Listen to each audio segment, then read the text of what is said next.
About a year and a half ago in Juggernaut, in our editorial meetings, we, instead of waiting for books to come to us, we often think about what are the books people want to read and let's go and make them. And we began to think about what we should do to celebrate and mark Indira Gandhi's centenary. And Nalini Mehta, who used to be our editor at the time, had this brilliant idea of asking Sagarika Ghosh to write a new biography. And we went to Sagarika, and Sagarika said, but why? There's been a million biographies. I'm not Ram Luha. Why do you want me to write this book? I'm a journalist. And we went to her and we said, but that's exactly why. Because what we were looking for was great political storytelling. We wanted we wanted fact-based, accurate storytelling that brought both the era, the politics, but above all the woman vividly alive. And we thought Sagarika could pull this off better than anyone we knew. And why is that? Because Sagarika really has two special skills, a skill that many of you know, all of you know, and a skill perhaps which is less known. And one is that, of course, she's one of our most senior journalists. And she's a seasoned India watcher. But the other thing, she also is a novelist. And she's a beautiful, beautiful writer, because we now have a generation of media celebrities who've become celebrities by being on TV. We forget that, they have other hidden lurking gifts. And Sagarika is an extraordinarily gifted writer. And when she sent us this manuscript, I did something that, when I do it, I know that I have something very special on my hands. So how Juggernaut works is, every writer gets an editor, and then once the book is edited, it gets sent to me. And I read it on my phone from the minute I finish work. So, so I had a week where it was going to be my Sagarika week, and I was going to, I finished work at 6, and I switched on my phone to start reading it, and I couldn't stop. I read all of that night. I sent Parth furious, who's Sagarika's editor, furious, excited messages.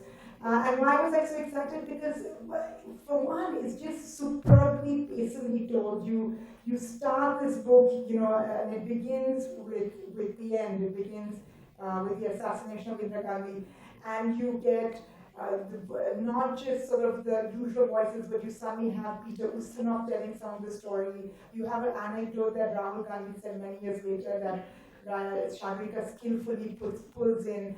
And you suddenly, we've all grown up in 1984, we know the facts, and it's very, very unusual and very, very rare for a writer to take an event that we all know and then make it come vividly and freshly alive. It suddenly feels like new again. And that is what Sagarika has done with this book. She's made the woman come alive, she's made the events come alive, and she's written this vivid, wonderful bit of biography. She doesn't want to call it a biography, she wants to call it a journalistic portrait. I'm going to call it a biography. I think it's a book that we're immensely proud of. It's a book we're very, very excited about. It's already making waves. As many of you know, it's a bestseller for Bari and Sons, but we have greater ambitions for it. So I just want to say congratulations, Sagarika. You are, I'm glad that you've left TV because now you have to be in the world of books and writing. And today's event is going to be very special because we have a number of very, very remarkable people to discuss Indira Gandhi with Sagarika. One is P. Chidambaram, who needs absolutely no introduction. We have Arun Shori, who also needs no introduction, hoping to get views about Indira Gandhi from both ends. And to put it all in, we have Karan Thapar, probably our greatest interviewer and moderator. So we're in very, very good hands to have an evening of Indira Gandhi where we celebrate her, where we dissect her. But above all, I hope that her spirit lurks in this room because she's still incredibly relevant, and this is what Sagarika has done, made her come very, very much alive. May I ask our guests to come on the stage so that they can launch the book? Mr. Chidambaram, I think Karan Shuri stepped out. Karan, if you'd like to come up.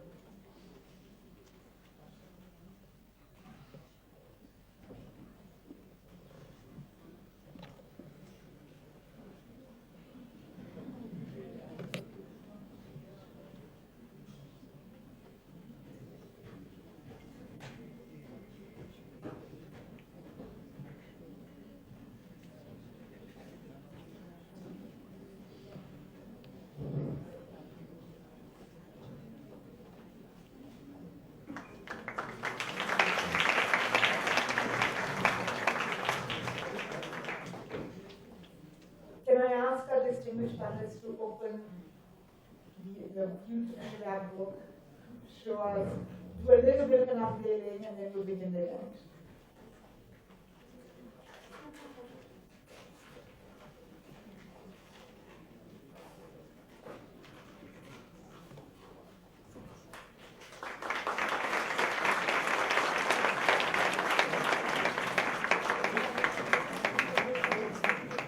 The books are probably a little too well wrapped.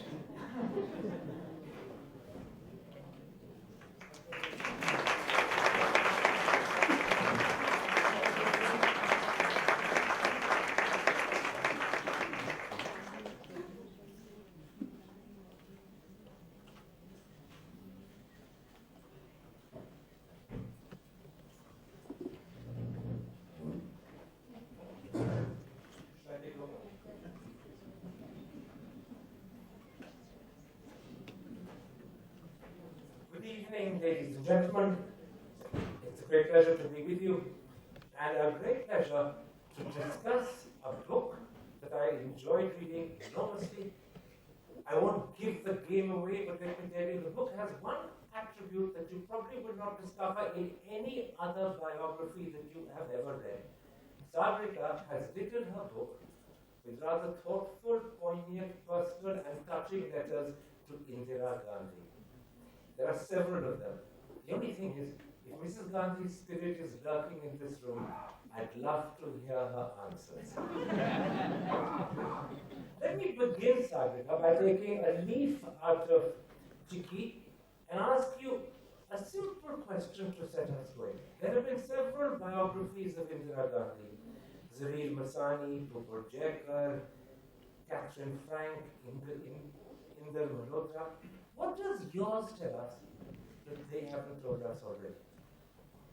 So I think basically what I was trying to do is, when GP asked me to do the book, I was like, oh my God, as she said, I'm not Ramdua.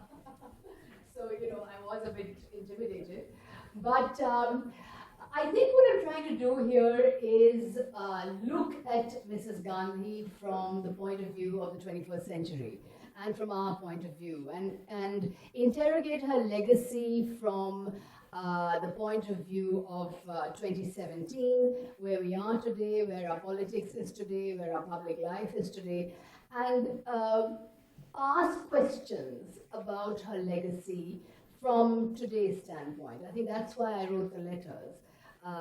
As if a citizen of India in 2017 was asking her these questions of, why did you impose the emergency, and could you have foreseen what it did?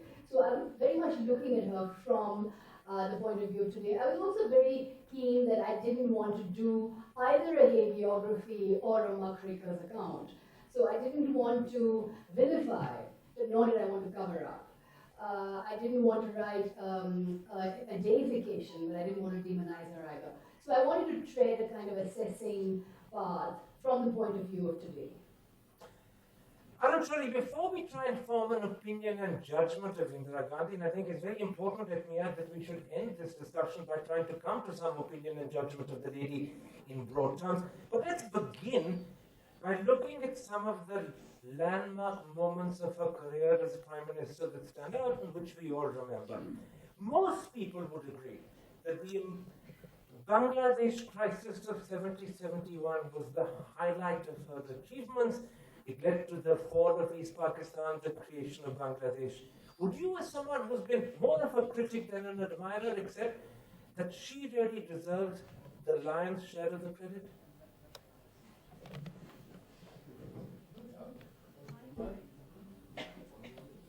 No doubt about that. She is Prime Minister, the ultimate decisions were hers. And while Sagarika also mentions about Mr. Huxer's contribution, Babu Jagjeev Ram was the defense minister at that time, but the ultimate responsibility is of the Prime Minister, and this crucial decision, though, as Sagarika says, it is disputed whether she was trying to hurry things up, and it was only General Manekshaw at that time who said that we should, I want time for preparation. And the fact is that if she had said, no, you have to go in just now, you would have had to go in just now. So she allowed that time for preparation. Her masterly conduct of diplomacy at that time, and in the preparation for justifying the war, the way in which she dealt with Nixon, for instance, I did not know, as Sagarika points out, that to show her distaste for Nixon's attitude and Kissinger's attitude, she sat through the entire state banquet dinner with her eyes closed. I think Modi must have told that. Yes, it's got that. And so that was a novel way of expressing this thing. But there was one point about her, and that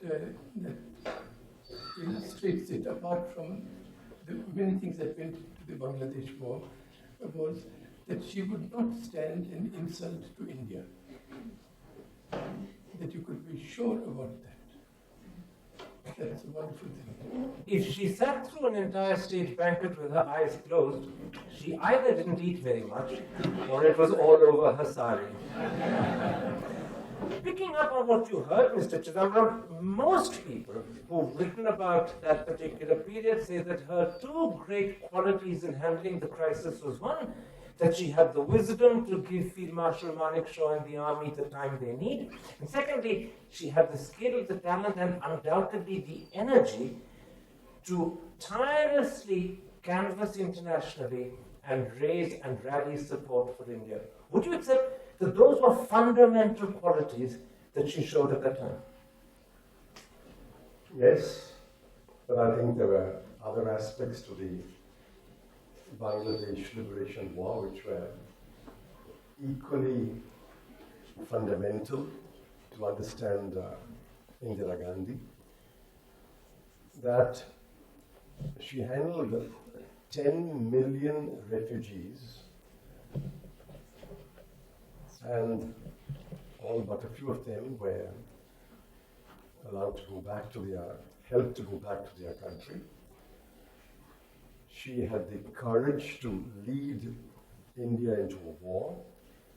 She showed greater courage in accepting the peace and then getting on with two neighbors rather than one. I think those are fundamental qualities of her leadership.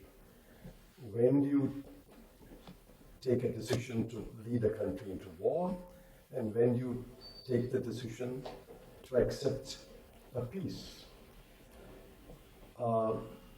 She was not triumphalist.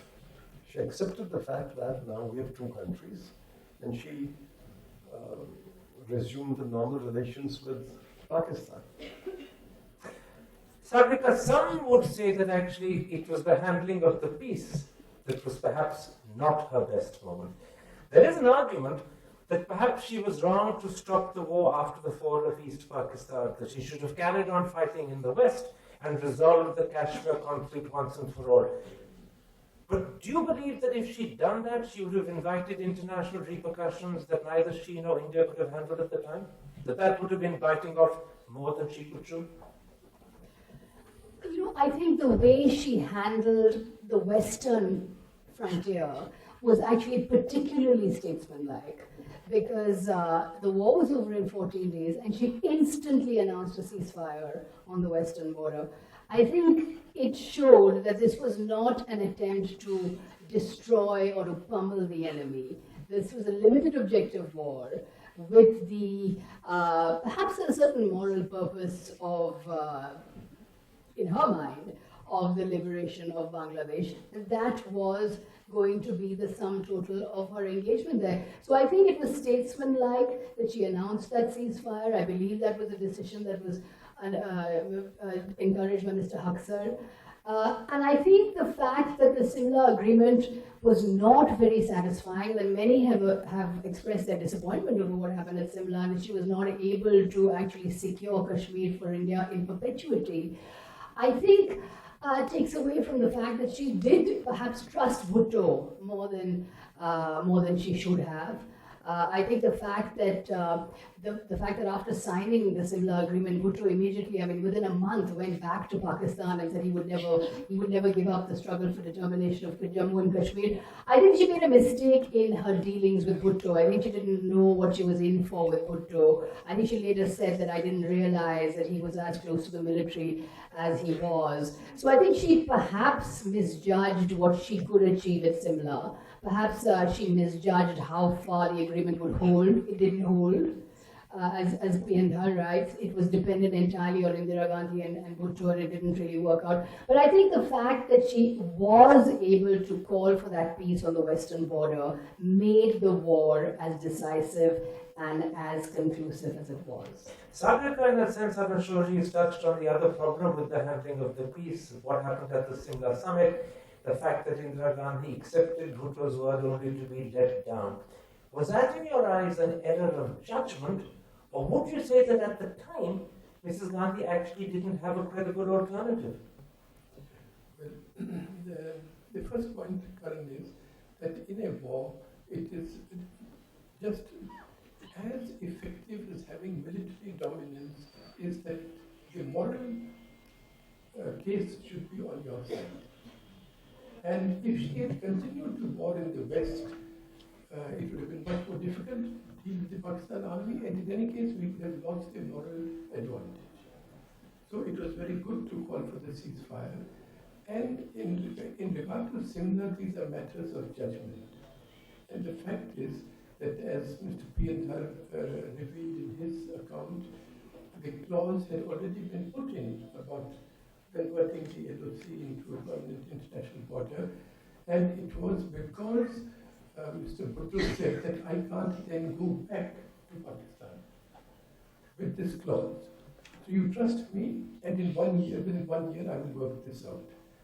Now, these are very complex situations, and it is easy to say in retrospect that yes, you should have done it or not done it, but supposing on that very point, Mrs. Gandhi had said that, all right, then no agreement, go back. What would we be saying here today? So it was an act of trust. I think that the talks that Mr. Huxell must have had with Mr. Aziz at that time would have had a tremendous influence on her. Can I interrupt at that point, Sagarkar? There was recently in the wire. Just one small thing. This is pertinent to what you're saying. There was, Sagarkar, recently in the wire a story put out by a former Indian intelligence officer who reported how, when he was posted at the Indian embassy in London, he had got a message from Delhi, I believe from P.N. Huxell, to say that a lady who was a former lover of Zulfikar Ali Bhutto was stationed in London. Would he please arrange for this lady to meet Bhutto while Bhutto broke journey at Heathrow on his way back to take charge as president for the first time, and to find out whether there would be some sort of understanding. And Bhutto conveyed a message through this lady to Mrs. Gandhi that if you were to agree to the release of the prisoners of war fairly speedily, I assure you in time I will sort out what you want, which is Kashmir. Was that then a reason which you believe why she was prepared to take his word and not perhaps misled by him? And I'm assuming that the story in the wire is correct because it hasn't been refuted by anyone, and it's appeared in the newspaper as well since then. But there's also the other side of Bhutto, because he regarded himself as a consummate dissimulator. Because there is a long interview of his with Oriana Fayachi, one of the best interviews. She stayed with him for 1 month, and she has written, and he said, he talks of Mrs. Gandhi towards the end of the interview, and he said, no. She was always she always got poorer grades for me than me whenever we were together in Oxford or Cambridge. And you know me, I can steal eggs from under a bird, and the bird will not know it. So he had great confidence in his ability to dissimulate, and he may have watched time at that time. But we have to put ourselves in the position by asking, supposing the agreement had not been signed, supposing it had been an Agra summit Yes. And what would Karan Thapar say today about the Agra summit? So at such times, there are very delicate things. And actually, if I make a more general point, then just that this shows the importance of having robust and independent advisors and listening to them. Of course, in the end, it is your, you call, instinct and judgment which will prevail, but you must have those robust and independent advisors. And at that time, Mrs. Gandhi had them, and that was a great virtue at that time. And when those persons, one by one, Mr. L.K. Jha, Mr. B.K. Nehru, ultimately Mr. P.N. But you're rushing ahead of our story, so let me stop you there. Can I just say one? I just want to say that she was so anxious to make a good impression on Bhutto that she actually spent the entire morning before Bhutto was arriving redecorating his room. She actually went to the room, she found it wasn't up to standard, and the person in charge of the Himachal Bhavan, where she came, said, Madam seems to have international standards of interior design. So she actually changed the upholstery, she changed the sofas, she wrote to the Rashtrapati Bhavan and got stationery. And Usha Bhagat, who was the social secretary at the time, writes that I wonder if Mr. Bhutto realized just how much attention Mrs. Gandhi paid to the interior decoration of his quarters and where he was going to stay, but she was so keen to make a good impression. So I think she was keen to make a good impression. I thought it would be a meeting of minds. I don't think she realized that Bhutto would betray her, which of course he ultimately did. Except that if you remember in 71, and there are some of us here in this audience who are probably old enough to remember 71 very well, the person who actually stole the show, captured the imagination of the Indian press, was not Bhutto, not Indira, but a 19-year-old girl called Benazir Bhutto, who came wearing slacks and a shirt and took everyone by surprise. This is somewhere if Bangladesh was the high point of Mrs. Gandhi's career, the Nadir or Nada was undoubtedly the emergency. I have a simple question. Was she truly fighting, as many believe, for her personal political survival and nothing else? Or do you accept that the call made by Jayaprakash Narayan, calling upon the army and the police not to obey illegal orders, created a genuine, credible, serious law and order problem, justifying the emergency? See, these two views will remain forever and forever. And I don't think we're going to resolve it this evening. I think there was a threat to law and order and internal security.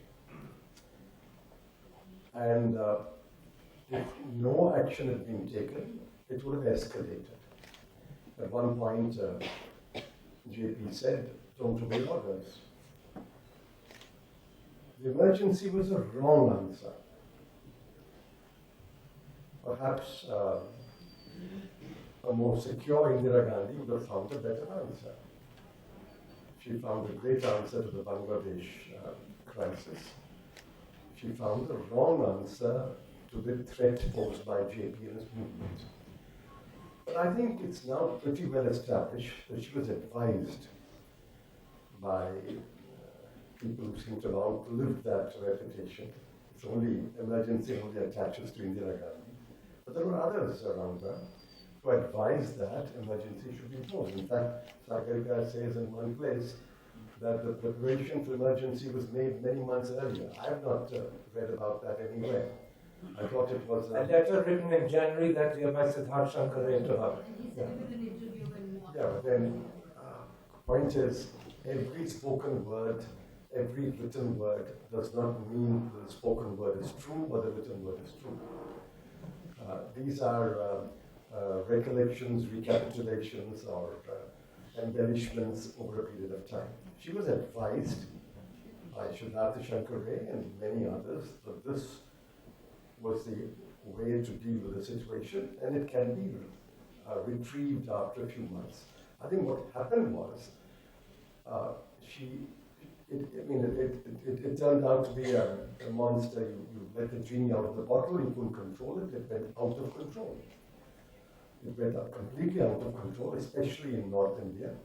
In the Hindi-speaking states, it went completely out of control. So I think while she has to bear the ultimate responsibility for emergency, she showed great courage in accepting that it was a mistake, and she promised that she would never again do it. Tell me, how many prime ministers before and after her have accepted mistakes? Well, when they lose elections, they usually do. No, I don't think so. And the acceptance only came after the defeat. Yeah, she So let's accepted be honest. but They didn't have much choice either. she called an election. She had a choice not to call an election. She called an election. According to the book and other reports, Sanjay Gandhi told her it's a very bad idea to call an election. But Sagarika says she was always in control. She asserted herself. She called an election. Okay, and I think that was a courageous decision. I think within days after calling an election, she knew she will lose the election. She lost the election, and she accepted defeat gracefully. And at the first opportunity, she apologized for the emergency.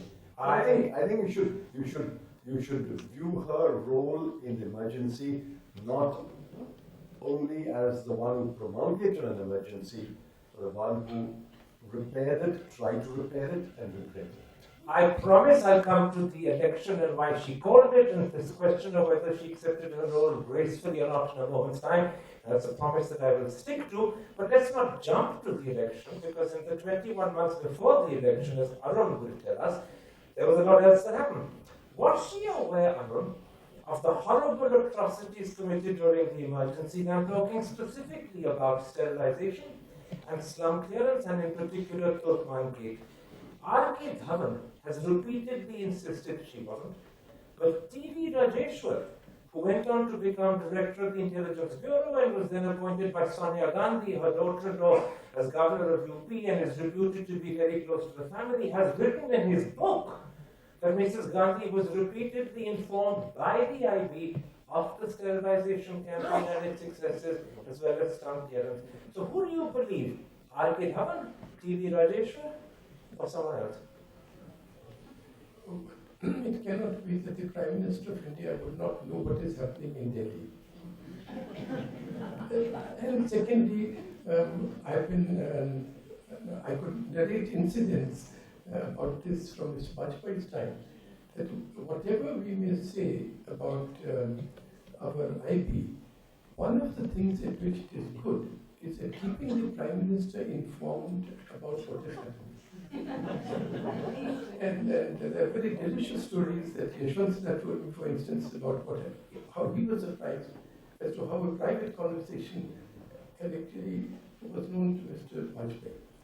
So we cannot, and you don't at that time. So she can't plead ignorance. Not, I don't think so. But I will say two other things. First, one small point about Siddharth Patel, which Mr. Chidambaram made about his retrospectively saying that I was not going to be one. That actually speaking, as Sagarika points out, I think it's also in the Shah Commission report, that the lists for who has to be arrested were made much earlier. So the lists can't be manufactured just overnight or in those 3-4 days after the conditional state. Kumi Kapoor says they were drawn up in her home 24 hours before the emergency was declared, with R.K. Dhawan personally, according to Kumi Kapoor, ringing up and telling people who to arrest. There may be too many people know too many things. I just supplement Mr. Chidambaram's point with two things. One is, there is genuine evidence, so to say, about Mrs. Gandhi's remorse during that period. And I heard this from none other than Mr. J. Krishnamurthy himself. Sagarika says that he provided solace to her, or somebody has told you that he provided solace, but I heard it from him personally, that she was remorseful, and I heard it from a very strong critic of hers, that is Mr. Ajit Patwardhan, one of the great socialists of the time, a great associate of JP, and who then left the socialist crowd and become very close, like Mrs. Pujaka to J. Krishnamurti. So there was that. And second point is that all of us who were at that time, I would say active and so on, but at least doing our little bit, realized that the movement by November, December, October 1976 was completely finished. There was no sort of movement on the ground. So Mr. Chidambaram is right that there was no sort of, there was no situation to be dealt with that required the calling of an election. So it was, I think, that Mrs. Gandhi might have felt that she had to legitimize what was done, or that, okay, that was an emergency, that is a limited period, and one has to rectify that.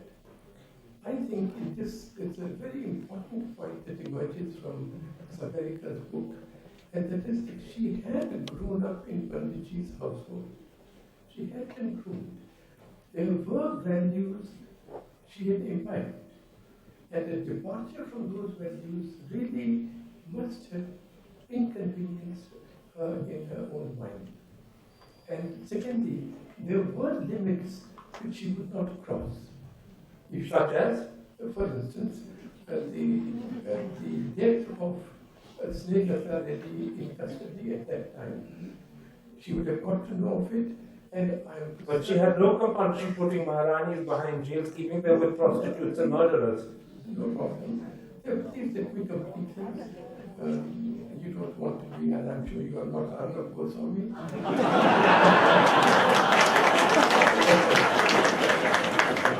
I'm not sure about that at all. I'm not sure about that at all. These days, being Arnab Goswami is a ticket to success. How well that argument works. But so there were limits I don't think that she would cross. She would not, I believe, order the murder of somebody. But we would have rulers, I think, after her, who would not hesitate to order a murder. So there is a difference in this. But there is a warning, and I don't want to come to the election results because you say we should not anticipate it. But your question that there were horrors committed during the emergency in the north. You know, did the people really revolt against the suppression of democracy, or to the horrors and the news of horrors? Because this divide of the electoral results above and below the Vindhyas has always been a very disturbing fact in my mind. That maybe it was just this Nasbandi and some other police atrocities which outraged the people in the north, because that degree of oppression did not take place in the south. Well, people thought, okay, no problem. So that is a very important thing for us for the future. That maybe our commitment to democracy and to democratic norms is not as deep as we would like to believe that it is. And therefore, every threat should be seen for what it is and prepared for adequately. Sagarika, let's come to this question about how she responded to her defeat and how graceful it was, because I think it's a critical and controversial question. It underlies the belief that Mrs. Gandhi was remorseful and sought to actually get off the tiger's back. This election that she called knowing she was going to lose, therefore it was an act of atonement, as opposed to the view that she called it, under advice from the IB, which the IB has corroborated, TV Rajeshwar has written about it, that she would win, and therefore it was an act of arrogance. Now, both Kumi Kapoor and TV Rajeshwar in their books have said that as she discovered that her party had lost, and on top of it she and Sanjay had lost their seats, every effort was made, including by the Home Secretary of the time, from the Prime Minister's office, to revive her fortunes by getting the returning officer in Raebareli to repoll. And I believe Kuldeep Nair wrote the same in his book, The Judgment, as well. On the other hand, R.K. Dhawan has gone on record to say that not only was Mrs. Gandhi happy to lose, but she was relieved. What do you as the author believe is the truth? Before I come to that, I just want to ask Mr. Chidambaram a question. Mr. Manmohan Singh and Sonia Gandhi have publicly apologized for the 1984 riots. They have publicly given a kind of apology. Do you think the Congress Party would like to give a public apology for the emergency? Indira Gandhi did. No, but now, the Congress Party now, would it like to sort of say that it made a mistake? But I don't understand. Indira Gandhi had apologized publicly for the emergency and promised it will not be repeated. She made a speech in Chennai.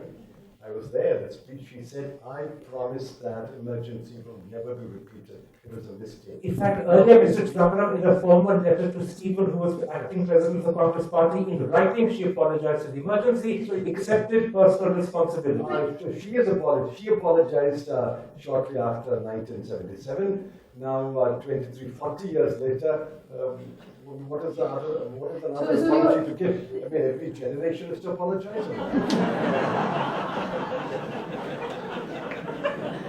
I think there are some other apologies which are due.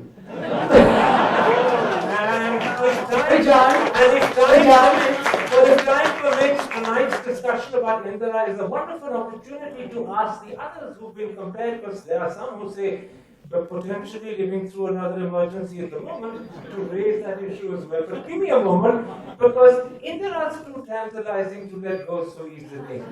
Now, tonight, Mr. Shori, and forgive me being blunt, I suppose this comes from the comparison with Arnab Goswami, but I get the impression that the Arab Shori that was such a stalwart opponent of the emergency, so much strong in his defense of the democracy that was undermined, has slightly altered the tone, not the content, the tone of his comments. So let me remind you of Sanjay. Many believe that during the emergency, Mrs. Gandhi came wholly, if not very substantially, under the influence of her son. Was he the evil genius? And secondly, Sadrika has a wonderful quotation where she says that in fact it was his revenge for the humiliations that Indira had imposed upon his father Firoz that in a sense gave Sanjay his leverage over his mother. That's not an exact quotation, but it's a pretty accurate paraphrase. Was Sanjay the evil genius? And did his hold come from the fact that he knew his mother had mistreated her father, her husband, his father? These are always hypotheses. Conjectures actually not even hypotheses, and there's a long line of this, of reading from personal things, great decisions that are taken. I certainly am not privy to any of this, or the vote of Sanjay. The responsibilities of Mrs. Gandhi. And the fact that we are told that Ms. P. and Haksar, for instance, had alerted her to Sanjay's role and she chose to disregard that is the important point. And whether Sanjay Gandhi was in a position to sort of browbeat her or blackmail her, or at that time also there were all sorts of rumors. You just said that it was because Mrs. Gandhi had maltreated Mr. Firoz Gandhi, but actually the stories are the other way around. I know that because I don't know how many of you know Mr. Firoz Gandhi was the general manager of the Indian Express. And the circumstances in which Mr. Ramnath Goenka appointed him, according to Ramnath Goenka, were ones that would not show that Mrs. Gandhi was ill-treating Firoz Gandhi, but it was quite the other way around. He had wayward ways. But and that how Panditji had then approached Ramnath ji कि please Allahabad में बैठा है और marriage टूट जाएगी, I can tell you this fact, और इसने कोई और काम नहीं किया, सिर्फ नेशनल लेवल पर जनरल मैनेजर रहा है, तो इसलिए अगर मैं जीडी बिरला को कह सकता हूँ कि हिंदुस्तान टाइम्स में लगा दे, मगर फिर वो बिरला वगैरह में पार्लियामेंट में शो हो जाएगा, इसलिए तुम कुछ इसको लगा दो. So that is how it became the general manager of the Indian Express. But, so there are all sorts of stories about whose operation would come about. In fact, it was said that at that time, and if you really want to be salacious, it is not that Sanjay Gandhi had a hold over Mrs. Gandhi because he was privy to how she had maltreated his father, but that about her, it was a proximity to that Virendra Brahmachari, that he knew about that, and therefore he was able to browbeat her. How can we decide? The main point is that she was, she allowed Sanjay Gandhi to influence administrators, and that had consequences. For that, she is the Prime Minister, the responsibility is to her. But may I just small anecdote that you were asking about Mrs. Gandhi's reaction to her defeat. Well, I'm thinking about Morarji's reaction to his victory. Because, see, उन दिनों में television तो सिर्फ दूरदर्शन था.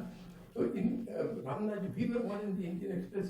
Ramnath ji and Radhakrishnan, the General Secretary of Gandhi Peace Foundation and JP's close associate, and we had put up a blackboard outside.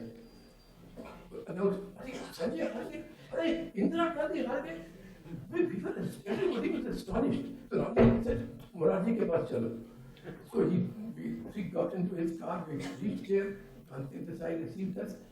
It was only about 9 o'clock. And we just go, Ramnath ji said, Morarji bhai kahan hai? इधर वो तो सो गए हैं.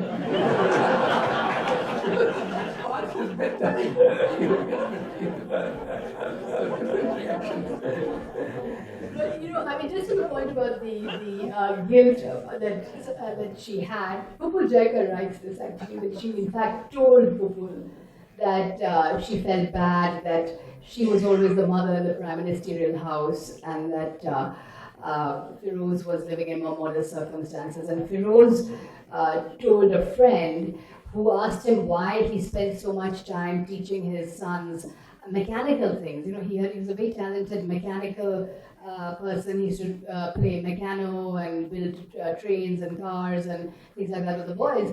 And they asked him that, why do you spend so much time teaching your boys carpentry and how to build cars and trains? And he said to his friend that, well, the boys have a very rich mother and a very poor father. So if they're ever out of a job, maybe they can become carpenters. Maybe the boys should have taken that advice. But they took the advice to try and build Maruti. We're sadly running out of time. I know we're supposed to end at 8 o'clock, and that doesn't give us any time to cover Operation Blue Star, and I apologize about that, but I'll make up for it by touching upon something that Sagar has written about. If you're interested, it's chapter 3, page 62. It's Emma Mathai. Now, Emma Mathai wrote a book called Reminiscences of the Nehru Age, which became famous for only one reason: a chapter that was missing.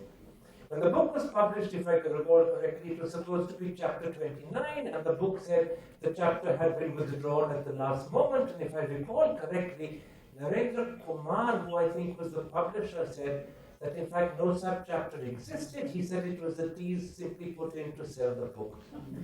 But T.V. Rajeshwar, who went on to become director of the Intelligence Bureau, was appointed by Sonia Gandhi as governor of UP, and is reputed to be very close to the Gandhi family. In his biography in 2015 said that in 1980, when he was director of the IMB, M.G. Ramachandran, who was chief minister of Tamil Nadu, handed him that chapter and said, give it to Mrs. Gandhi. So, as someone who probably has researched deeply into Indira Gandhi, and probably knows more about what happened, is there such a chapter? Is T.V. Rajeshwar correct? Did M.G. Ramachandran have it? Or was it a tease? Well, that's $1 million question. The thing is that chapter is widely available, as I've written in my book, on websites. It's available on various websites. You just have to go to Google, type Indira Gandhi and she, and there you'll find it. There are many versions of this. When I met Haranand, the Haranand publisher, Narendra Kumar, he said he had seen the chapter. And he said journalists were circulating this chapter during the emergency. And he had seen this chapter because Indira Gandhi was circulating this chapter after she fell out with Mrs. Gandhi. And that's what Catherine Frank says, that this chapter, which Catherine Frank has also seen, was the one which she took to B.K. Nehru when she interviewed B.K. Nehru, and she said, is this chapter fact or fiction? And B.K. Nehru, in Frank's book, says it's more fact than fiction. This is there in Frank's book. This chapter has also been seen by a number of journalists. It has also been seen by journalists who were covering Mrs. Gandhi at the time, and it was circulated in the press club at the time among a group of journalists. Indira Malhotra, who was there, saw this chapter, and he said that when he saw the chapter, it sounded like Mathai. The kind of language that was used, references to Polly, Bonaparte, and Kerala Nair, women, etc. All of this according to him sounded. So Indira Malhotra, when I spoke to him, said that he had seen this chapter and it sounded like Mathai. So that's what I have. Which is why I said in the book that this chapter exists, but it's impossible to verify whether Mathai actually wrote it or not.